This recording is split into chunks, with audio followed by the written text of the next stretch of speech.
Hi dears, welcome back. ഇന്നൊരു special റെസിപ്പിയാണ് പരിചയപ്പെടുത്തുന്നത്. നമ്മുടെ റേഷനരി വെച്ചിട്ട് സൂപ്പർ ടേസ്റ്റിലൊരു കുഴിമന്തിയാണ്. അപ്പോൾ ഈ ഒരു അരി വെച്ചിട്ട് ഉണ്ടാക്കിയെടുക്കുമ്പോൾ ഒട്ടിപ്പിടിക്കുന്ന പ്രശ്നം, അതുപോലെ തന്നെ ആ ഒരു റേഷനരിയുടെ ആ ഒരു സ്മെല്ലോ ഒന്നും തന്നെ ഉണ്ടാവില്ല. നല്ല ടേസ്റ്റിയാണ്. ഏകദേശം മന്തിയുടെ ആ ഒരു ടേസ്റ്റൊക്കെ കിട്ടുന്നുണ്ട്. പിന്നെ ഇതിലേക്ക് മന്തി മസാലയുടെ ആവശ്യമൊന്നുമില്ല. പിന്നെ അരി ബസ്മതി റൈസിൻ്റെ പോലെ നല്ല നീണ്ടിട്ടുള്ള അരി അല്ലാന്നേ ഉള്ളൂ. നല്ല ടേസ്റ്റി ആയിട്ടുള്ള ചോറ് തന്നെയാണ്. തീർച്ചയായിട്ടും എല്ലാവരും ഒന്ന് ട്രൈ ചെയ്ത് നോക്കാം. അപ്പോൾ എങ്ങനെയാണ് ഈ ഒരു കുഴിമന്തി തയ്യാറാക്കിയിട്ടുള്ളത് നോക്കാം. അപ്പോൾ അതിനായിട്ട് റേഷൻ കടയിൽ നിന്നൊക്കെ കിട്ടുന്ന പുഴുങ്ങലരി ഒരു 6.5 കപ്പ് എടുത്തിട്ടുണ്ട്. അത്യാവശ്യം കൂടുതൽ ഉണ്ടാക്കിയെടുക്കുന്നുണ്ട്.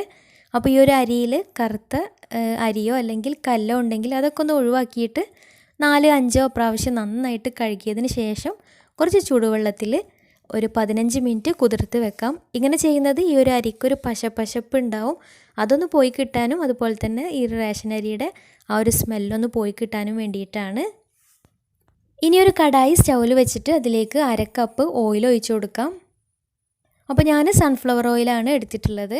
എന്നിട്ട് അതിലേക്ക് ഒരു തക്കോലം, 1 ടേബിൾ സ്പൂൺ കുരുമുളക്, 1 ടേബിൾ സ്പൂൺ പെരുംജീരകം, 1 ടേബിൾ സ്പൂൺ ചെറിയ ജീരകം, പിന്നെ ഒരു 17-18 ഗ്രാമ്പു, കുറച്ച് ഏലക്കായ, പിന്നെ ഒരു 5-6 കഷ്ണം പട്ട കൂടെ ചേർത്തിട്ട് നന്നായിട്ടൊന്ന് വഴറ്റിയെടുക്കാം.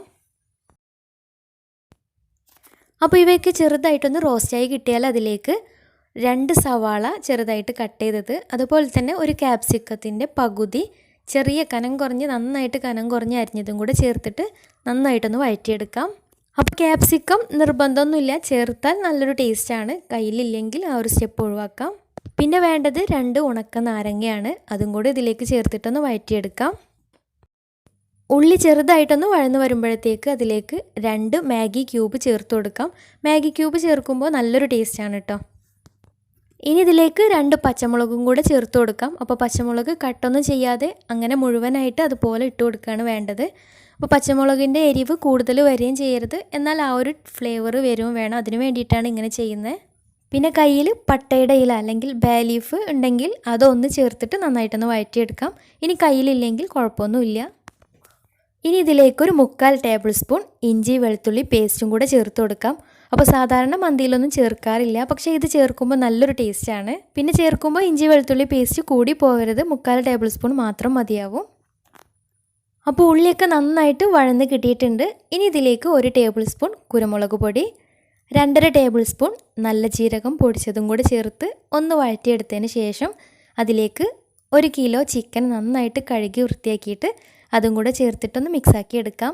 പിന്നെ എടുക്കുന്ന ചിക്കൻ സ്കിന്നോട് കൂടി വലിയ പീസായിട്ടൊക്കെ ആണെങ്കിൽ ഒന്നും കൂടെ നന്നായിരിക്കും, കാണാനും ഒന്നും കൂടെ വൃത്തി ഉണ്ടാവും. ഇനി ഇതിലേക്ക് 2 കപ്പ് വെള്ളം ഒഴിച്ചിട്ട് നന്നായിട്ട് മിക്സാക്കിയിട്ട് പാകത്തിന് ഉപ്പും കൂടെ ചേർത്ത് അടച്ച് വെച്ച് ചിക്കൻ ഒന്ന് വേവിച്ചെടുക്കണം. അപ്പോൾ ഉപ്പ് ഇതിലേക്ക് ചേർത്ത് കൊടുത്തിട്ടുണ്ടായിരുന്നില്ല, മാഗി ക്യൂബിൻ്റെ ആ ഒരു ഉപ്പ് മാത്രമേ ഉണ്ടായിട്ടുണ്ടാവുകയുള്ളൂ. അപ്പോൾ ഉപ്പൊക്കെ നോക്കിയിട്ട് അടച്ച് വെച്ചിട്ട് ചിക്കൻ നന്നായിട്ടൊന്ന് വേവിച്ചെടുക്കാം. പിന്നെ അടച്ച് വെക്കുന്നതിന് മുന്നേ ആയിട്ട് 1 ടേബിൾ സ്പൂൺ ടൊമാറ്റോ സോസും അതുപോലെ തന്നെ 2 ടേബിൾ സ്പൂൺ തൈരും കൂടെ ചേർത്തിട്ട് മിക്സ് ചെയ്തെടുത്തിട്ടുണ്ടായിരുന്നു. അപ്പോൾ ഇതില്ലെങ്കിൽ 1 തക്കാളി മിക്സിയിലിട്ടിട്ട് നന്നായിട്ട് അടിച്ചിട്ട് അത് ചേർത്ത് കൊടുത്താലും മതി. അപ്പോൾ ഉള്ളിയൊക്കെ വഴറ്റി കൊടുക്കുന്ന സമയത്ത് തക്കാളിയാണ് ചേർക്കുന്നതെങ്കിൽ ആ ഒരു സമയത്ത് ചേർത്ത് കൊടുക്കാം. ഇനി ടൊമാറ്റോ സോസ് ചേർത്തിട്ടില്ലെങ്കിലും കുഴപ്പമൊന്നുമില്ല. ഇനി ഇത് അടച്ച് വെച്ച് ചിക്കൻ നന്നായിട്ടൊന്ന് വേവിച്ചെടുക്കണം. അപ്പോൾ ചിക്കനൊക്കെ നന്നായിട്ട് വെന്ത് കിട്ടിയാൽ അതിൽ നിന്ന് ചിക്കൻ മാത്രമായിട്ട് വേറൊരു പാത്രത്തിലേക്ക് മാറ്റാം. ചിക്കനൊക്കെ മാറ്റിയതിന് ശേഷം ബാക്കി വന്നിട്ടുള്ള ആ ഒരു വെള്ളം നമ്മൾ നേരത്തെ അരി അളന്നിട്ടുണ്ടായിരുന്ന ആ ഒരു ബൗളിലേക്ക് ഒഴിച്ചു കൊടുക്കാം. എന്നിട്ട് ഈ ചിക്കൻ വേവിച്ച ഈ വെള്ളവും കൂടെ ചേർത്തിട്ട് 2 ബൗൾ വെള്ളമാണ് അരി വേവിക്കാൻ വേണ്ടിയിട്ട് എടുക്കുന്നത്. അപ്പോൾ നമ്മൾ അരി വേവിച്ചെടുക്കുന്ന സമയത്ത് അരി എത്രയാണോ അളന്നെടുത്തിട്ടുള്ളത് ആ ഒരു പാത്രത്തിൻ്റെ ഇരട്ടി വെള്ളമാണ് അരി വേവിക്കാൻ വേണ്ടിയിട്ട് എടുക്കേണ്ടത്. അപ്പോൾ നമ്മൾ 6.5 കപ്പ് അരിയാണ് എടുത്തിട്ടുള്ളത്. അപ്പോൾ ഞാനൊരു 13 കപ്പ് വെള്ളമാണ് ഇതിലേക്ക് ചേർത്ത് കൊടുത്തിട്ടുള്ളത് അരി വേവിക്കാൻ വേണ്ടിയിട്ട്. അപ്പോൾ നമ്മൾ എടുക്കുന്ന പാത്രത്തിൻ്റെ ഇരട്ടി വെള്ളം ചിക്കൻ വേവിച്ച വെള്ളം കൂടെ ചേർത്തിട്ടാണ് ഇരട്ടി വെള്ളം എടുത്തിട്ടുള്ളത്, അത് ശ്രദ്ധിക്കുക. ഇനി നേരത്തെ മാറ്റി വെച്ചിട്ടുണ്ടായിരുന്ന ചിക്കനിലേക്ക് 1 ടേബിൾ സ്പൂൺ കുരുമുളക് പൊടി, 1/2 ടേബിൾ സ്പൂൺ നല്ല ജീരകം പൊടിച്ചത്, പിന്നെ പാകത്തിന് ഉപ്പ്, 1/2 ടേബിൾ സ്പൂൺ ഇഞ്ചി വെളുത്തുള്ളി പേസ്റ്റ്, പിന്നെ 1.5 ടേബിൾ സ്പൂൺ തൈരും കൂടെ ചേർത്തിട്ട് നന്നായിട്ടൊന്ന് മിക്സാക്കി എടുക്കാം. പിന്നെ കാണാനൊരു ഭംഗിക്ക് വേണ്ടിയിട്ട് കുറച്ച് കളറും കൂടെ ചേർത്ത് കൊടുത്തിട്ടുണ്ട്. അപ്പോൾ നിങ്ങൾ വീട്ടിൽ ഉണ്ടാക്കിയെടുക്കുമ്പോൾ കളർ ചേർക്കണമെന്നില്ല, ഫോട്ടോയിൽ കാണാനൊരു ഭംഗിക്ക് വേണ്ടി മാത്രമാണ് ചേർത്തിട്ടുള്ളത്. എന്നിട്ട് ഒരു പാനിലേക്ക് ഒരു 1/4 കപ്പ് ഓയിൽ ഒഴിച്ച് കൊടുക്കാം. അപ്പോൾ ഈ ഒരു സമയത്ത് നമ്മൾ നേരത്തെ തിളക്കാൻ വേണ്ടി വെച്ചിട്ടുണ്ടായിരുന്ന വെള്ളം നന്നായിട്ട് തിളച്ച് വന്നിട്ടുണ്ടായിരുന്നു. എന്നിട്ട് ഇതിലേക്ക് നേരത്തെ വെള്ളം വാർത്ത് വെച്ചിട്ടുള്ള അരി ഇതിലേക്ക് ഇട്ട് കൊടുക്കാം. ഇനി ഇത് നന്നായിട്ട് മിക്സ് ആക്കിയിട്ട് അടച്ച് വെച്ച് വേവിച്ചെടുക്കാം.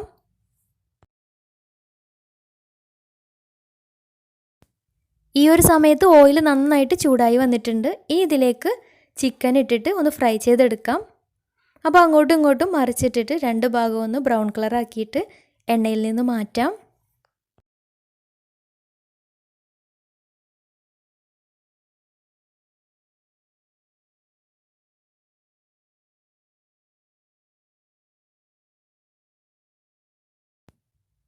അപ്പോൾ ഈ ഒരു സമയത്ത് ചോറൊക്കെ പാകത്തിന് വെന്ത് കിട്ടിയിട്ടുണ്ടായിരുന്നു. ഇനി ഇതിൻ്റെ മുകളിലായിട്ട് പച്ചമുളക് ഇതുപോലെ ഒന്ന് കുത്തി കൊടുക്കാം. അവിടെയും ഇവിടെയൊക്കെ ആയിട്ട് പച്ചമുളക് കുത്തി കൊടുക്കാം. എന്നിട്ട് അതിന് മുകളിൽ നമ്മൾ ഫ്രൈ ചെയ്ത് വെച്ചിട്ടുള്ള ചിക്കനും കൂടെ നിരത്തി കൊടുക്കാം. ശേഷം ചിക്കൻ ഫ്രൈ ചെയ്തിട്ട് ബാക്കി വന്നിട്ടുള്ള ഓയിലും കൂടെ മുകളിലായിട്ട് ഒഴിച്ചു കൊടുത്തിട്ടുണ്ട്. ഇനി ചെറിയൊരു പാത്രം എടുത്ത് അതിൽ കുറച്ച് ചാർക്കോൾ നന്നായിട്ട് ചൂടാക്കിയിട്ട് ഇട്ട് കൊടുക്കാം. പിന്നെ കാണാനൊരു ഭംഗിക്ക് വേണ്ടിയിട്ട് കുറച്ച് കളറ് മുകളിലാക്കി കൊടുക്കുന്നുണ്ട്. അതിന് വേണ്ടിയിട്ട് കുറച്ച് റെഡ് കളറ് ഇതുപോലെ ചോറിന് മുകളിലായിട്ട് കുറച്ചായിട്ട് ഒഴിച്ചു കൊടുക്കുന്നുണ്ട്. അതുപോലെ തന്നെ മഞ്ഞ കളറ് കിട്ടാൻ വേണ്ടിയിട്ട് കുറച്ച് മഞ്ഞൾപ്പൊടി കുറച്ച് വെള്ളത്തിലൊന്ന് കുറുക്കി കലക്കിയെടുത്തിട്ട് അതും കൂടെ മുകളിൽ അവിടെയും ഇവിടെയൊക്കെ ആയിട്ട് ഒഴിച്ചു കൊടുക്കുന്നുണ്ട്. ഇതുപോലെ അവിടെയും ഇവിടെയും ഒഴിച്ചു കൊടുത്താൽ മാത്രം മതി. പിന്നെ ഈ ഒരു സ്റ്റെപ്പ് ഒരു നിർബന്ധമൊന്നുമില്ല, കാണാൻ ഒരു ഭംഗിക്ക് വേണ്ടി മാത്രം ചെയ്തതാണ്. വീട്ടിലൊക്കെ ചെയ്യുമ്പോൾ ഇതിൻ്റെ ഒരു ആവശ്യമില്ല. ഇനി ഈ ചൂടുള്ള ചാർക്കോളിന് മുകളിലായിട്ട് 1-2 ടേബിൾ സ്പൂൺ ഓയിൽ ഒഴിച്ചു കൊടുക്കാം. ഈ ഒരു സമയത്ത് നന്നായിട്ട് പുകഞ്ഞ് വരും. ഉടനെ തന്നെ അടച്ച് വെച്ച് കൊടുക്കണം. അപ്പോൾ നമ്മുടെ ചോറിന് നല്ലൊരു സ്മോക്കി ടേസ്റ്റ് കിട്ടാൻ വേണ്ടിയിട്ടാണ് ഇങ്ങനെ ചെയ്യുന്നത്. ഇനി ഇതിന് മുകളിലൊരു വെയിറ്റും കൂടെ വെച്ച് കൊടുക്കാം. എന്നിട്ട് ഒരു 5 മിനിറ്റ് ലോ ഫ്ലെയിമിൽ സ്റ്റൗവിൽ വെച്ച് കൊടുക്കാം. വിറകടുപ്പിലാണെങ്കിൽ കുറച്ച് സമയം കനലൊക്കെ മാറ്റിയിട്ട് അവിടെ തന്നെ കുറച്ച് സമയം വെച്ച് കൊടുക്കാം. എന്നിട്ടൊരു 20 മിനിറ്റൊക്കെ കഴിഞ്ഞാൽ തുറന്ന് നോക്കാം. ആദ്യം ചാർക്കോൾ മാറ്റിയതിന് ശേഷം ചിക്കനും മുകൾ ഭാഗത്തുനിന്ന് മാറ്റിയിട്ട് ചോറൊന്ന് നന്നായിട്ട് മിക്സാക്കി എടുക്കാം. ഈ ഒരു സമയത്ത് ശരിക്കും മന്തിയുടെ നല്ലൊരു സ്മെല്ലൊക്കെയാണ്. കഴിക്കാനും നല്ല ടേസ്റ്റ് ഉണ്ടായിരുന്നു. അപ്പോൾ എല്ലാവരും തീർച്ചയായിട്ടും ഒന്ന് ട്രൈ ചെയ്ത് നോക്കുക. എന്നിട്ട് ഫീഡ്ബാക്സൊക്കെ ഒന്ന് താഴെ കമൻറ്റ് ബോക്സിൽ അറിയിക്കാൻ മറക്കരുത്. അപ്പോൾ ഇന്നത്തെ വീഡിയോ ഇഷ്ടമായെന്ന് വിചാരിക്കുന്നു. ഇഷ്ടമായെങ്കിൽ ലൈക്ക് ചെയ്യുക, ഫ്രണ്ട്സ് റിലേറ്റീവ്സിനൊക്കെ ഒന്ന് ഷെയർ ചെയ്യുകയും ചെയ്യുക. അതുപോലെ തന്നെ ചാനൽ സബ്സ്ക്രൈബ് ചെയ്യാത്തവരുണ്ടെങ്കിൽ സബ്സ്ക്രൈബ് ചെയ്യാനും മറക്കരുത്. തൊട്ടടുത്തുള്ള ബെല്ലൈക്കണും കൂടെ ഒന്ന് ക്ലിക്ക് ചെയ്യുകയാണെങ്കിൽ ഇനി ഞാൻ പുതിയ വീഡിയോസ് ഇടുമ്പോൾ അതിൻ്റെ നോട്ടിഫിക്കേഷൻസൊക്കെ പെട്ടെന്ന് തന്നെ കിട്ടുകയും ചെയ്യും. അപ്പോൾ നല്ല വീഡിയോസുമായി വീണ്ടും വരാം. അതുവരെ take care, bye. Thank U.